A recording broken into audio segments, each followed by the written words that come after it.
Assalamualaikum warahmatullahi wabarakatuh.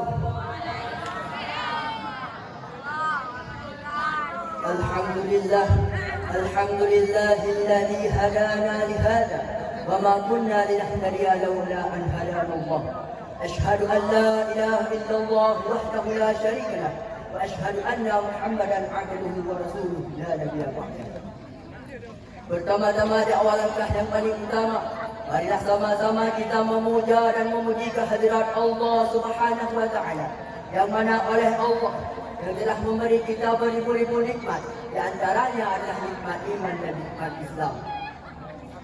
Salawat beserta salam tak lupa pula kita sanjung sajikan kepada revolusi Islam sedunia, yakni Nabi Yuna wa Habibina Muhammad sallallahu alaihi wasallam, yang mana oleh beliau yang telah membawa kita dari alam jahiliyah kepada alam Islamiyah, dari alam kebodohan kepada alam yang penuh dengan ilmu pengetahuan seperti yang kita rasakan saat ini.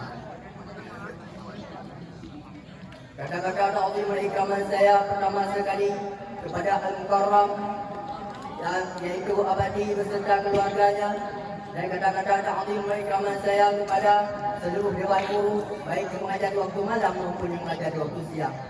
Dan tak lupa pula kata-kata ta'zimul ikaman saya kepada dewan juri yang arif dan bijaksana, dan istimewanya kepada seluruh talabah yang dirahmati oleh Allah Subhanahu wa taala. Ma'asyiral muslimin rahimakumullah. Indonesia adalah negara kepulauan yang indah. Indonesia adalah negara kebudayaan. Pluralisme menjadi sebuah realita, mewarnai sebuah bangsa yang telah merdeka selama 79 tahun lamanya. Bahkan Indonesia didirikan oleh The Founding Power, tercipta dari berbagai suku, agama dan kebudayaan. Pulau Madura asyik dengan garapannya, Pulau Bali seru dengan kecapnya, Pulau Jawa molek dengan cepongannya, dan orang Aceh pun lagak dengan samannya. Itu adalah ragam budaya bangsa kita, bangsa Indonesia. Namun, jika bangsa Indonesia tidak sadar akan buminya, rakyatnya, sukunya, maka hal tersebut bukan hal yang dilakukan tadi. Akan tetapi, jika bangsa Indonesia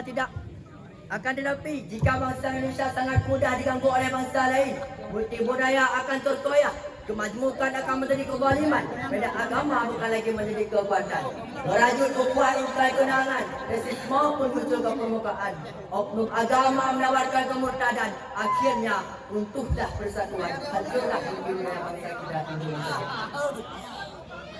Oleh sebab itu, pada momentum yang penuh ukhuwah ini, perkenalkan saya membaca Al-Quran yang bertajuk Merawat Keberagaman dalam Kesatuan. Dalam landasan ayat suci Al-Quran, Quran Surah Al-Rum ayat ke-22 yang berbunyi, Bismillahirrahmanirrahim. Wa min ayatihi khalqus samawati wal ardi wa ikhtilafi alsinatikum wa alwanikum. Inna fi dhalika laayatin lil 'alimin.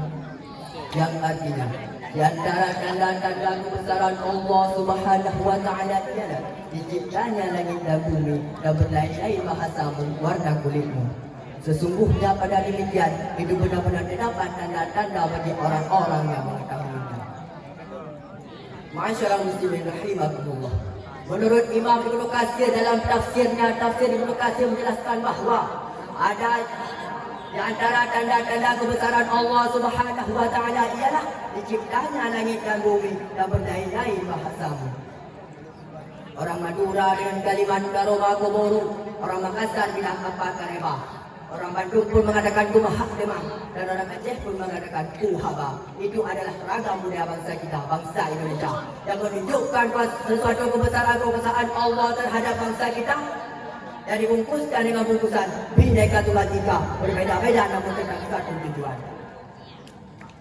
Allah Subhanahu wa taala mengisyarahkan kepada kita semua untuk memperkokoh persatuan dan kesatuan dan melarang kita untuk bercerai-berai.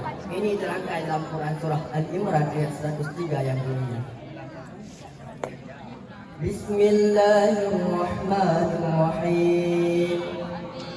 واعتصموا بحبل الله جميعا ولا تفرقوا واذكروا نعمة الله عليكم إذ كنتم أعداء فألف بين قلوبكم فأصبحتم بنعمته إخوانا وكنتم على شفا حفرة من النار فأنقذكم منها كذلك يبين الله لكم آياته لعلكم تهتدون. Yang artinya, berpeganglah kamu pada dalil agama Allah dan janganlah kamu bercerai-berai dan ingatlah akan nikmat Allah kepadamu ketika kamu dahulu masa jahiliyah bermusuh-musuhan. Maka lalu Allah mempersatukan hatimu dan dengan karunia-Nya kamu menjadi bersaudara. Dan ketika kamu berada di tepi jurang neraka, lalu Allah menyelamatkan kamu daripadanya. Sesungguhnya demikianlah Allah menerangkan ayat-ayatnya kepada kamu agar kamu mendapat petunjuk. Tolabah dan rahmati oleh Allah Subhanahu wa taala. Apakah rela bangsa besar kita yang dibangun dengan susah payah oleh pendahulu kita dengan genangan air mata, cucuran keringat, bahkan kucuran darah pada kelompok suku dan bangsa? Ingat, baginda Rasulullah sallallahu alaihi wasallam bersabda, "Laisa minna man da'a ala asabiyah, wa laisa minna man da'a ala asabiyah." Bukan golongan kita orang yang membangga-banggakan persekutuan, bukan golongan kita orang yang mati karena membela, mempertahankan dan memperjuangkan persekutuan. Cuplikan keji kehancuran Gaza menjadi memori bagi kita. 23 hari agresi Zionis Israel membakar ribuan manusia tak berdosa di Gaza. Puluhan rumah sakit dibombardir oleh letusan roket.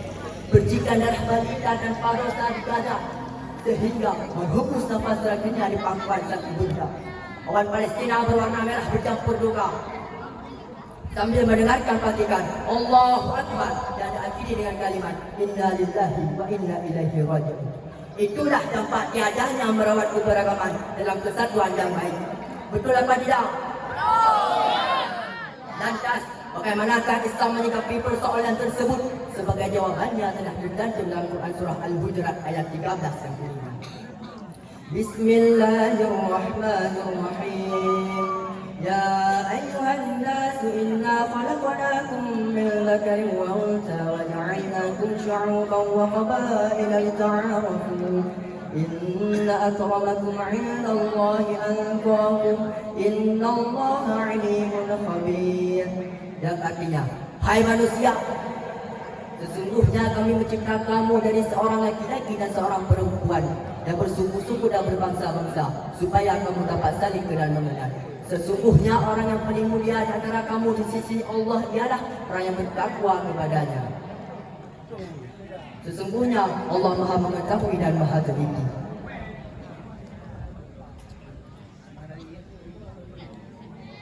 Adapun kesimpulan daripada syarahan saya pada malam bahagia ini untuk merawat keberagaman dalam kesatuan yang baik dengan cara yang pertama, pemahaman adalah kunci keberagaman antar agama dan kebudayaan. Yang kedua, penghormatan merupakan wujud dari sikap interaksi. Penghormatan merupakan wujud dari sikap dewasa dalam interaksi antar sesama. Oleh karena itu, maka kita harus menjaga kebudayaan, harus menjaga kesatuan. Karena dengan kesatuan itu kita dapat menjadi bangsa yang merdeka. Hanya demikian dapat saya sampaikan. Lebih dan kurang dan lebih saya minta maaf. Apabila ada kata-kata saya yang salah, mohon dimaafkan. Seperti dalam sebuah hadis, al-insanu manusia. Manusia ini tidak luput daripada kesilapan dan kelupaan. Qadarallahu iyyakum ajma'in. Wallahu muwaffiq ila aqwamit thoriq. Assalamualaikum warahmatullahi wabarakatuh. Waalaikumsalam warahmatullahi wabarakatuh.